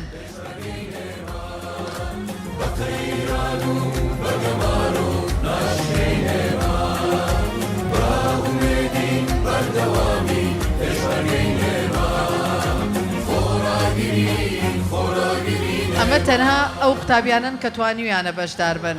ماشەڵڵا زۆرن بەڵام تەنها ئەمڕۆ هەر ئەوەندە ئامادە بوون بفەرمونون بۆ وێنەگرتن پاشان دەرچوانی بەشی کۆمپیوتەری پەیمانگە بە ئامادە بن لە پاشان بۆ وێنەگرتن جا هەمومانە چینەوە شوێنەکانی خۆمان بۆ وێنەگرتنی کڵاو هەڵدان دەڵێن تاکی زانستخوا ژیرە هۆشیارە هەرگیز ناوەستێ دروشمی کارە هەوڵی پێشکەوتن و پێشخستن دەدا هەتا سەرکەوتن ئەبەد کۆڵ نادا تاکی زانستخواست مڵکە سامانە بۆ پێشخستنی ئەم نیشتیمانە با بفەرمونون بەشی کۆمپیوتەری پەیمانگە و هەروەها سەپەرشتیاران و مامۆسایانی بەش با بفەرمونون بۆ وێنەگرتنی یادگاری ئەم ڕۆزانستە دروشم و بەهرە و توانایە ئامانجمان ئەمەیە نەهێنی پێش بەچۆن لای تاکی نیشتیمانمان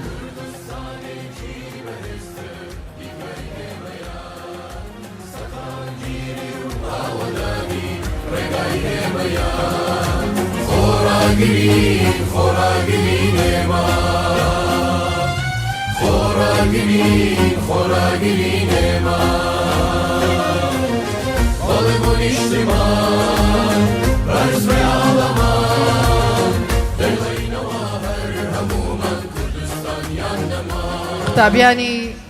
پەیمانگای ماد ئەکادمیای ماد ئەمڕۆ ئاهەنگی دەرچوونە گێڕن مژدەی ئایندەی کوردستانی گۆڵ وەک پەیامێک بۆ هەموو دنیا نێرن بۆ پێشکەوتن و خزمەتکردنی وڵات تەنانەت ئامادەن ڕۆحیش بسپێرن ئەمانە دەرچوانی ئازیزی خولی شەشەم و حەوتەمی ئەکادمیای مادن ئەمانە دەرچوانی ئازیزن کە ئەمڕۆ هەمومان بە یەکەوە ئاهەنگی دەرچوونمان بۆ سازکردن ئەکادمیای ماد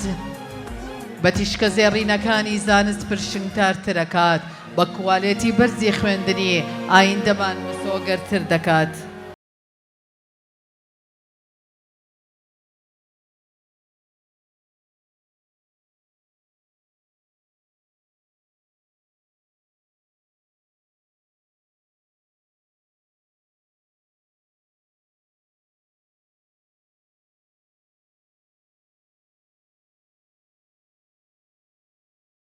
مافی خۆتە هەتا مردن شاناسبی بەم ڕۆژەوە جێی خۆی تێ هەتا بەدلا بدەی بەم ڕۆژەوە مەشغەڵی زانست هەڵگرە و خزمەتی کۆمەڵمان بکە دڵی نیشتیمانی دایک و مامۆسایانت خۆش بکە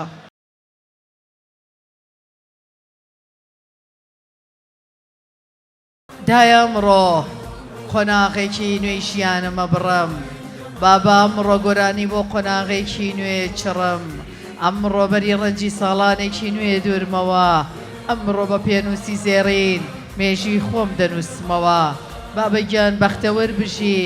دایگیان تۆژە ئاسوودە بە ئەی نیشتیمانی ئازیزم تۆش بۆم سرودە گوێگەر بە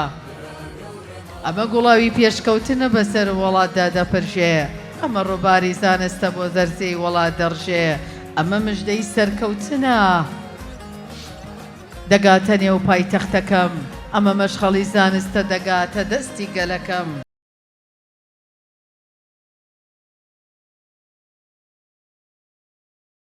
هەر دەرچوویەک هەر قوتابیەک کە وێنەی یادگاری گرت کایە بچنەوە شوێنەکانی خۆتان میوانان دایکان و باوکان تکایە ئێمە بڕگەی ترمان ماوە تکایە ئەو قەرەباڵەخیەی ئەویامان بۆ چۆڵ بکەن هاوکاریتان جێگەی ڕێز و سوپاسە بچنەوە شوێنەکانی خۆتان تکایە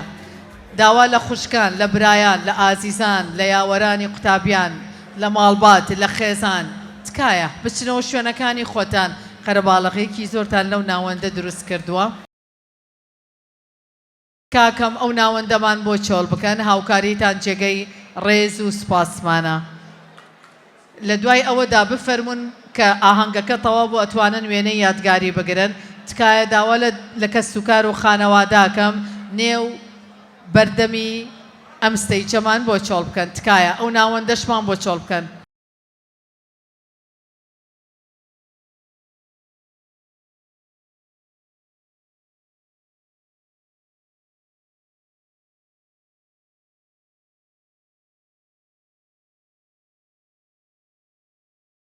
ئێستا وێنەگرتنمان تەواو بوو وەنیە دەرچووەکان ئامادەن ڕێوڕسمی کڵاو هەڵدان لە دوای ئەم بڕگەیە بەڕێزانم هونەرمەندێکی ئازیز و خۆشەویست دەنگ پرسۆس سیپان هەرکی لەگەڵ ئێوە بێ دەرچوەکان بفەرمونون وەرە بەردەمی ستەیج ڕووبکەنە هەموو ئامادەبووان تکایە ئەو گڵۆپە هەڵکەن وەڵا بێ وێنەیەکی جوان بگرین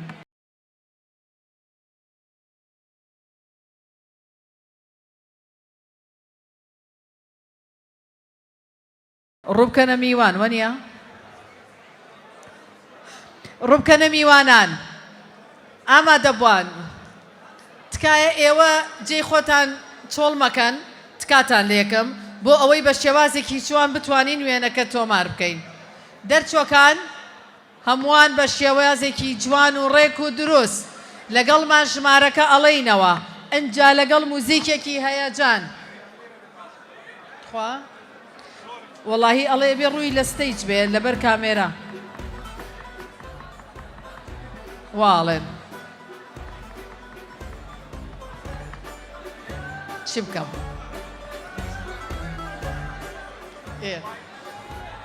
ئەی چی بکەم هاوکارانی وێنەگرانمان دەڵێن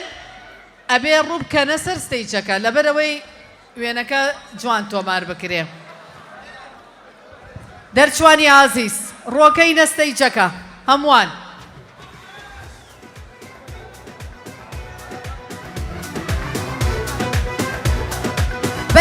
بەیەکەوە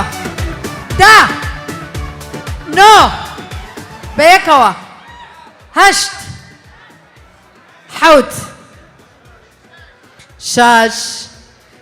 پێنج هەتا من نەڵێمی یەک کڵاوەکانتان هەڵمەدەن بۆی هەمووش وێنەکان ئامێرەکان بە تەواوەتی لەسەر ڕوخسارە گەشت و جوانەکانی ئێوە بێ لە چە نابووین چوار چوار سێ دوو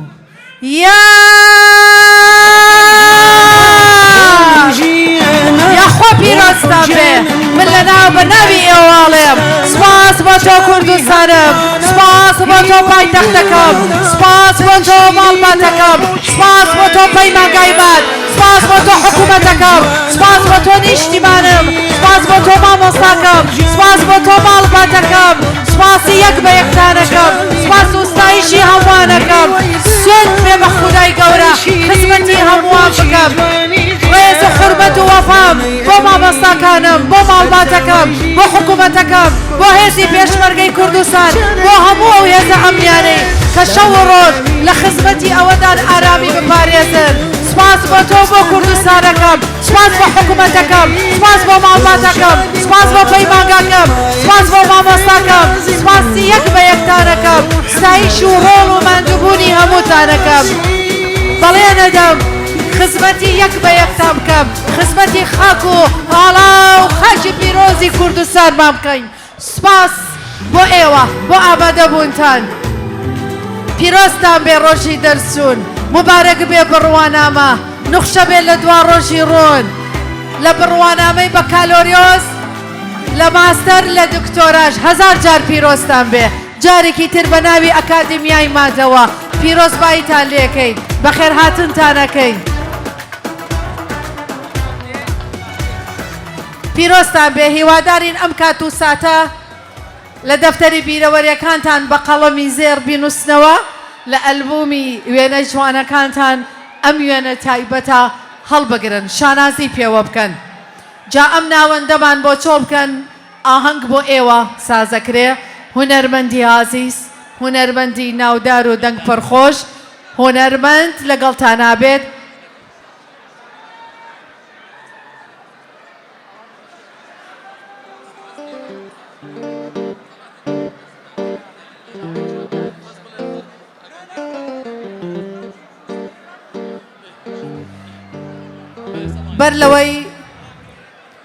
بەر لەوەی ئازیزانم بانگهێشتی هونەرمەند بکەین بەڕێز دکتۆر سەلاح یەک پەیوی کورتی هەیە بۆ هەمووان با بفەرمێت فەرموو میوانانی عزیز قوتابیانی لە دڵا شیرین ئێستاش بە چەپڵە ڕێزانەکانتان پێشوازی لە ڕێزدار و قەدرگرانی ئەکادیمیای ماد بەڕێوەبەری گشتی پەیمانگا ڕازاوەکەی ماد ڕێزدار مامۆستا بێریڤان دەکەین بێتە سەر ستێج بۆ پێشکەشکردنی خەڵات بەسەر خات و نازدا کە پێشکەشکارێکی بەتوانای کوردستانە بە تایبەت پایتەختە ئەزیزەکەی هەولێر کوردستان بە چەپڵە ڕێزانەکانتان پێشوازیان لێ بکەن.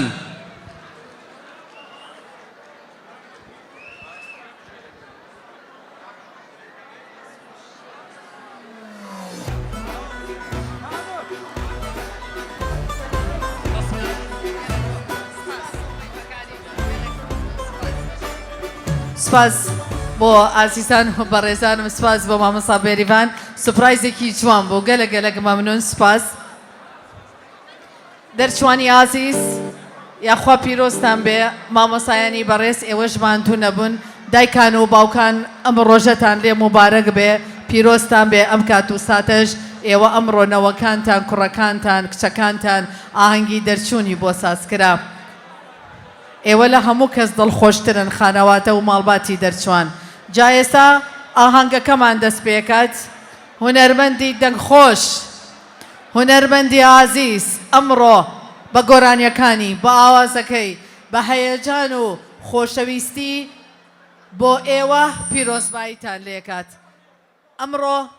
ئەم ئاهەنگە گەلک بڕگەی تایبەتی تیا بوو بۆ ئێوەی بەڕێز و خۆشەویست تاکۆ ئاهەنگەکەی ئێوە جوانتر بێ قەشەنگتر بێ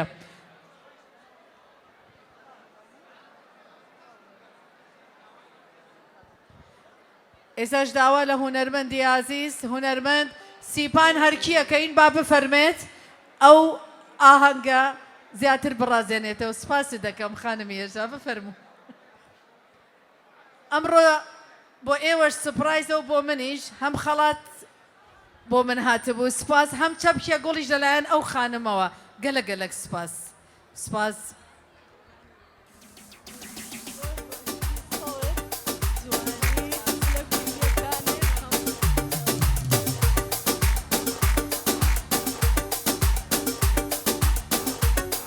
زۆر سپاس بۆ گوڵە جوانە تەمەنت سەد هێندەی ئەمانە بێ و بۆنی شەدەمیشە و بۆنی و گوڵە خۆش بێت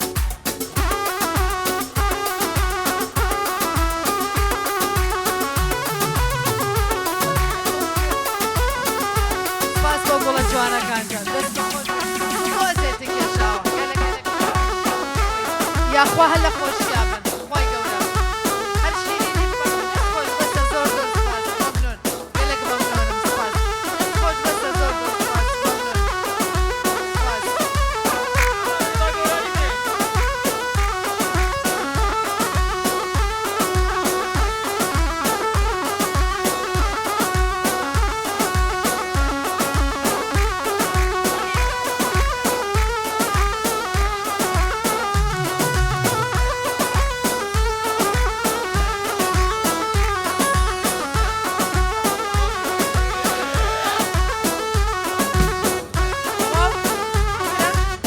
کاکە سیپان هەرکی لەگەڵ ئێوە بێ بە چەپڵەکانتان هونەرمەندی ئازیز و خۆشەویست بە دەنگە پڕسۆزەکەی هەم پیرۆزباییتان لێکە هەم ئاهەنگدان بۆ سازەکە بە هونەرە باڵاکەی لەگەڵ ئێوە بێ هونەرمەند سیپان هەرکی بله از بناوی خوب پیرۆزبایەکە گەرم بۆ هەمی قوتابیە دووبارە و سێبارە هەمی لاک خێر بێن سەران و سەرچاوە هیویا ماوە ڕۆژێکە خۆش پێکۆ بۆرێنین یاڵا ئەرە عادۆ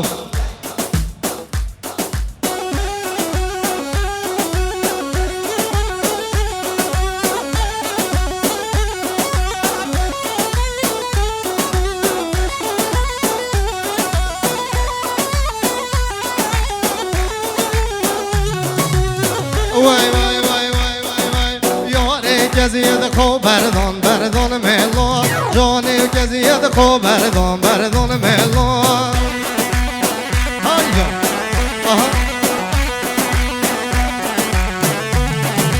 یاره جزیه خوب بردان بردان ملو کچیگه جزیه خوب بردان بردان ملو آت سری و دو ضابطي وديلون هجون هات سري ضابطي وديلون هجون شكرا سير رجب جنيتي والبرق هجون شكرا سير رجب جنيتي البرق هجون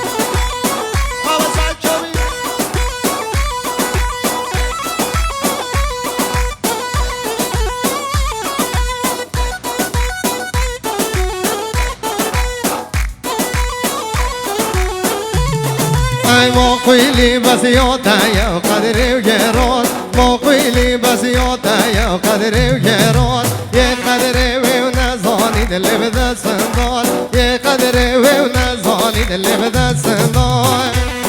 على صوتي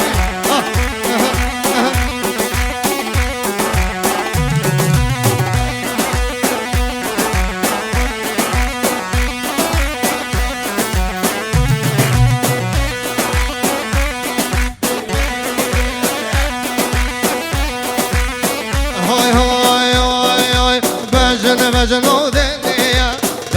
بجنو دنيا واي بجنو دنيا بجنو دنيا هاي جوني هر جوني يوميا جوني هر جوني يوميا واي بجنو بالي هجيني وقريحون وقول لي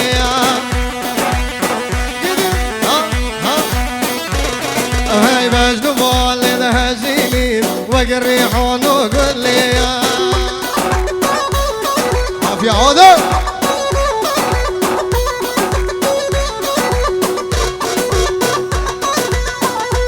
روح بجنو بالهند ونازك بجنو بالهند ونازك بين دارس بين داري بين دارس بين داري كرقون دي ما دبيجن لوك بوك بين داري ها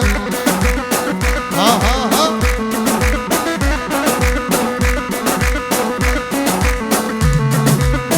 ها هو آغايا خوش آغايا لاوی من چه آغايا آغايا خوش آغايا لاوی من چه آغايا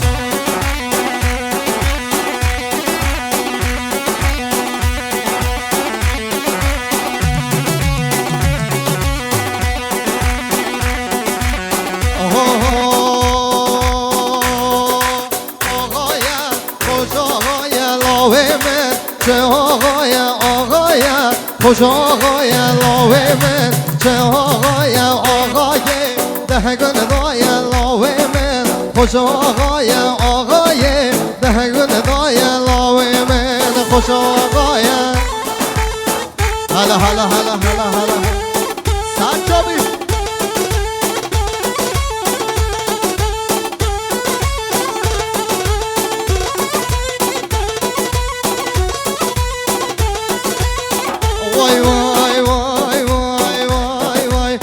سنبل خوبردان سنبل من گرنا قیتان های من سنبل خوبردان سنبل من گرنا قیتان های گولان گولان یه دیگرم نو ببینم زرگزان های گولان گولان یه دیگرم تو ببینم دوست جان ها ها ور من سنبل خوبردان سنبل من گرنا قیتان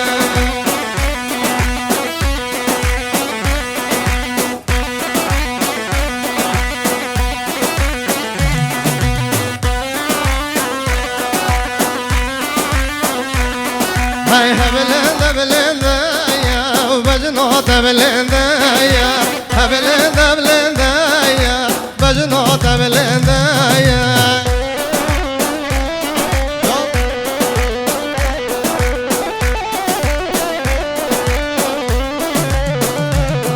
هاي هبلند بلند يا بجنوت بلند يا هبلند بلند يا بجنوت بلند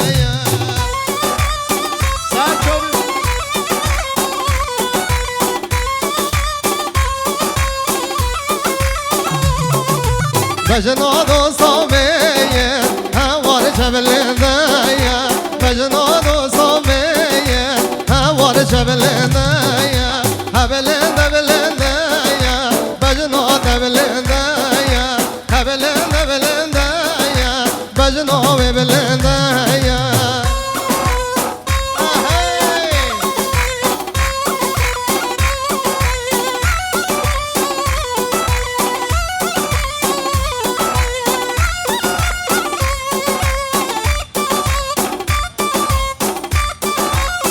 برو هذا عبران عبران عبران لي لي لي لي لي نوري هذا عبران عبران عبران لي عودو لي تمام لي عافية عودو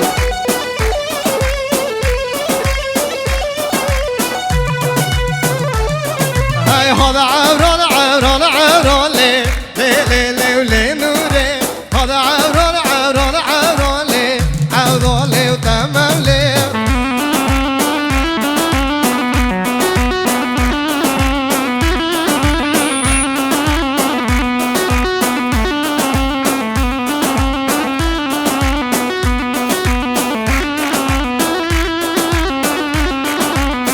واي واي واي واي واي واي هذا عبران عبران عبران لي لي لي لي نوري جانا عبران عبران عبران لي عودو لي ومالي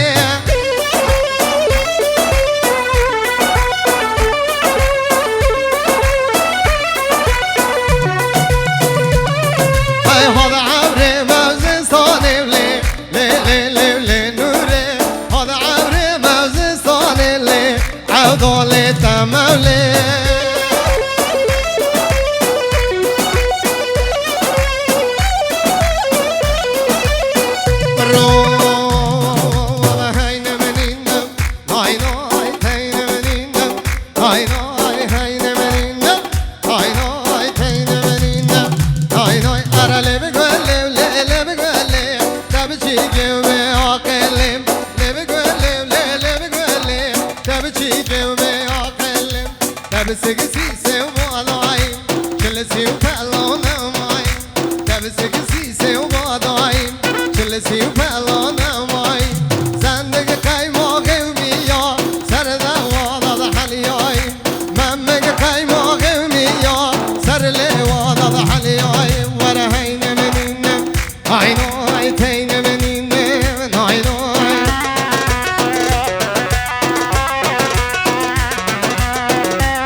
قال خوش كبران عزيز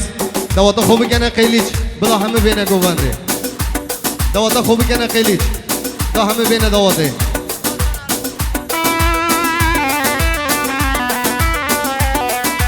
قال خوش كبران عزيز دوات خوب کنه قیلیش بلا همه بین دواته دبرا یه به شولا یه دنیا به شولا گلی خوش کبرایت عزیز دوات خوب کنه قیلیش و نیوکا قاعیجی بردن رجان گلی خوش کبرایت عزیز دوات خوب کنه قیلیش و نیوکا صاحی بردن رجان دبا يلا يلا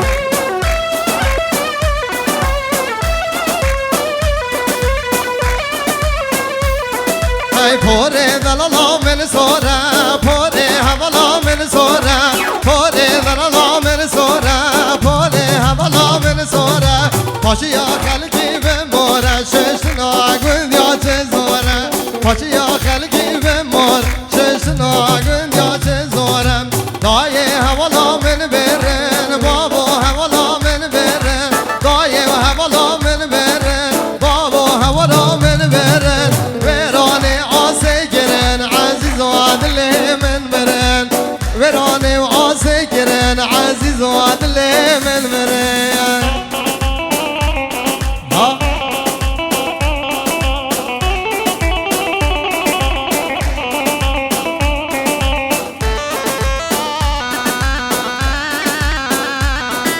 رم برن ها رم برن دلالا دل من برن رم برن ها رم برن دلالا دل من برن اروپا سکرن عزیز و دل من برن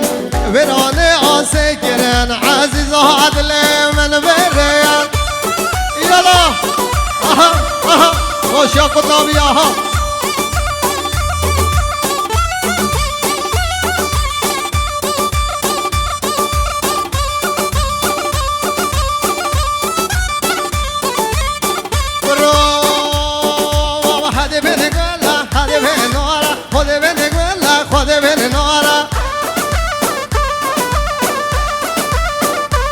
ويا شو بقول لك قولنا لمولا وازي شو بقول لك قولنا لمولا هاي من النعزوني وقول بحالة من النعزوني وقول بحالة وي خذي من قولة خذي من نورة وهذي من قولة وهذي من نورة يلا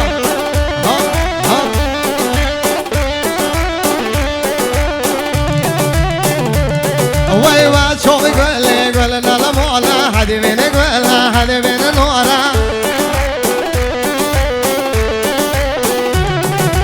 من نازعني قلبي وحولة من نازعني يا ربي حولة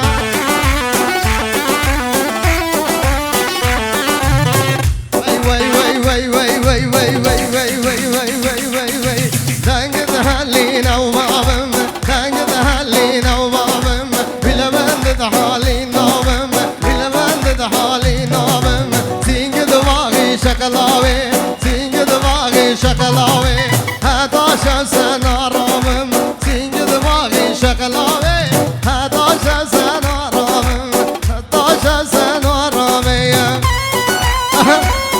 ساچوري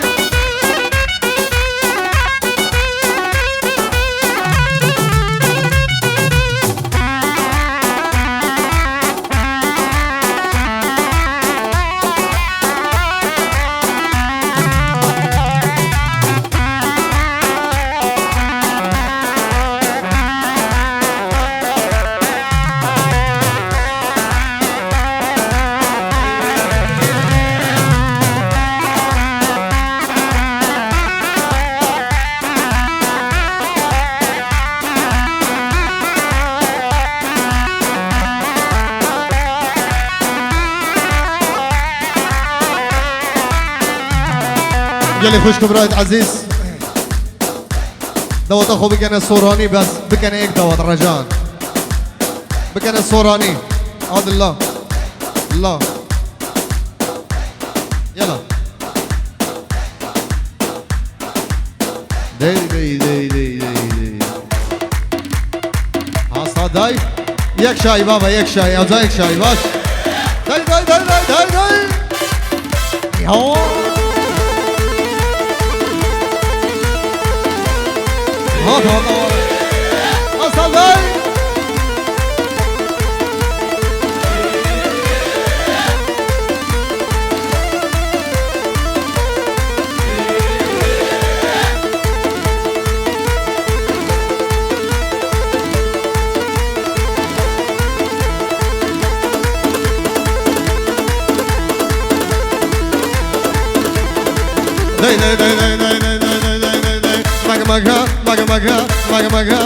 maga majolena deli bavki lavena maga majolena deli bavki lavena hani açı bozafır hani açı bozafır şaga gavo halagram hani açı bozafır şaga gavo halagram basara perda marro darakani reziva basara perda marro darakani khaziva maga majolena deli bavki lavena hasaday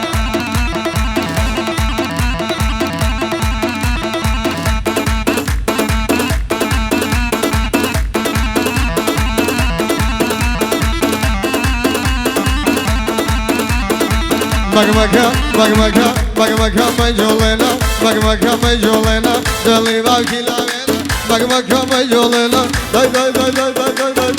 day basara perda marra darakani reziva basara perda marra darakani khaziva magmaka majolena hasaday ala right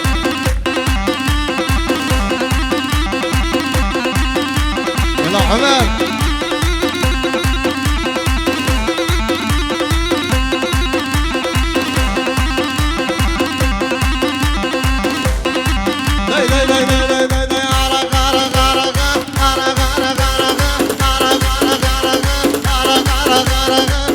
تقطع مدرقة تيجي تقطع مدرقة من كل جنوب منيجن درناش من لو منطقة من كل جنوب منيجن درناش من لو منطقة ترى درناش من لو منطقة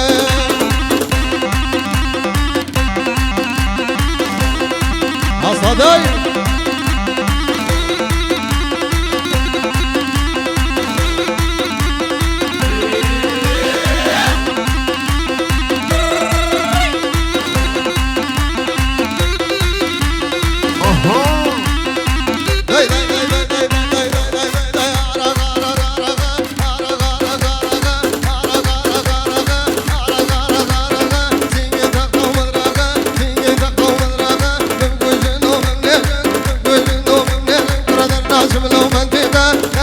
لو منطقة صار شوفي أصدقائي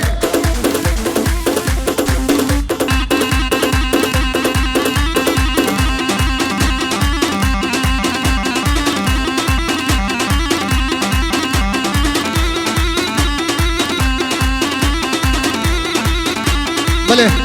از بنام خوب خیراتنا جماعت بارگاه بارزاد کم خیر بینسا سرا و سر شوا همین میوان دیر نزی خیر بینسا سران و سر شوا حسن دایی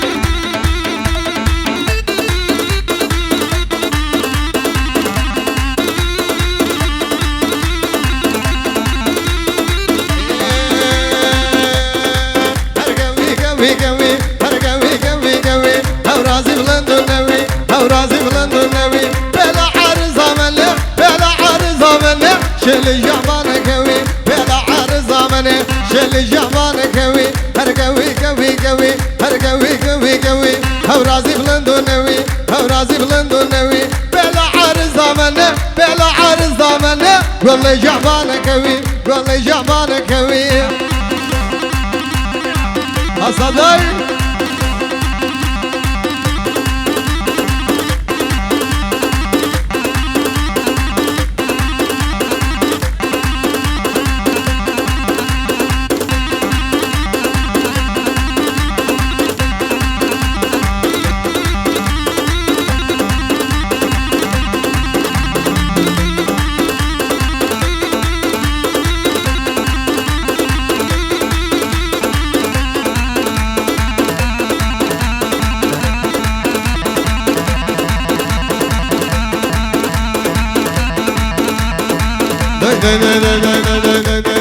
يارا قوجة بقوجة يارا قوجة بقوجة أولاد زي ما جموزة أولاد زي ما جموزة تبغى مطلقين هذا كرة بفرح من الغنجة تبغى مطلقين هذا بفرح من الغنجة يارا قوجة بقوجة يارا قوجة بقوجة أولاد زي ما جموزة أولاد زي ما جموزة تبقى مطلقين هذا كرة بفرح من الغنجة بفرح من الغنجة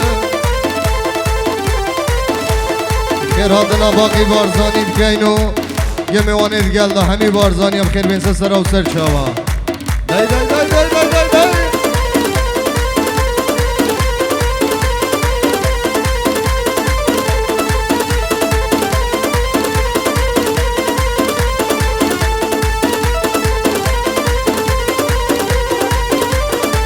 دی دی دی دی دی دی دی تارا گوجه بگوجه تارا گوجه بگوجه زندگی مجموزه زندگی مجموزه چیکم طلاقی ندا چیکم طلاقی ندا کره بفرنم بقول خنجه چیکم طلاقی ندا کره بفرنم بقول خنجه یالا ساچوبی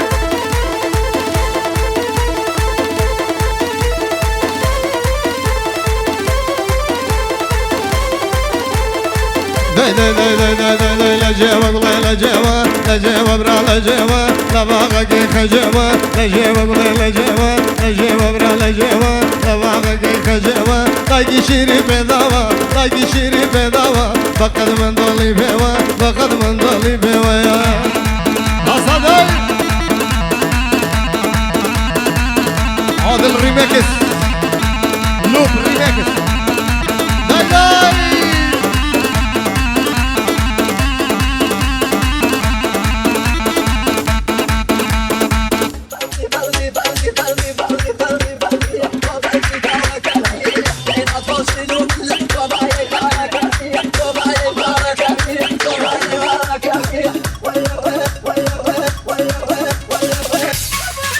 برام خیراتنا یک دیا خطابیات کن خیر بیسه سر و سر چاوا یارا های دل من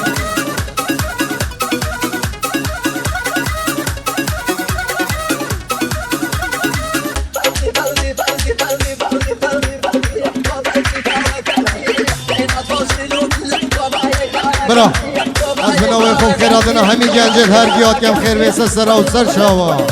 بای بای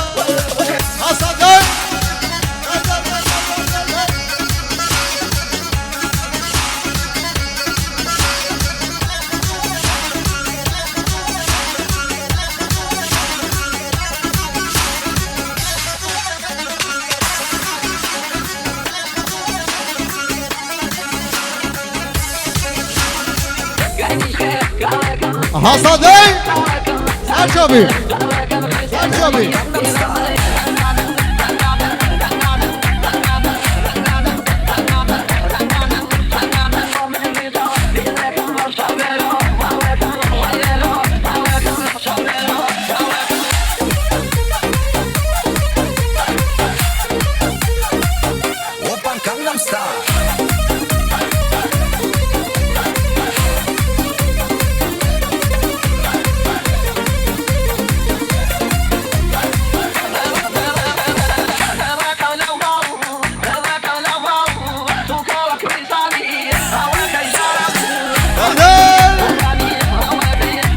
يلا برا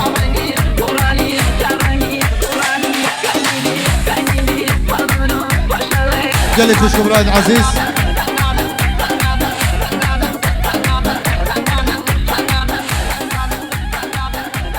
دوت خوبك انا قومان قومان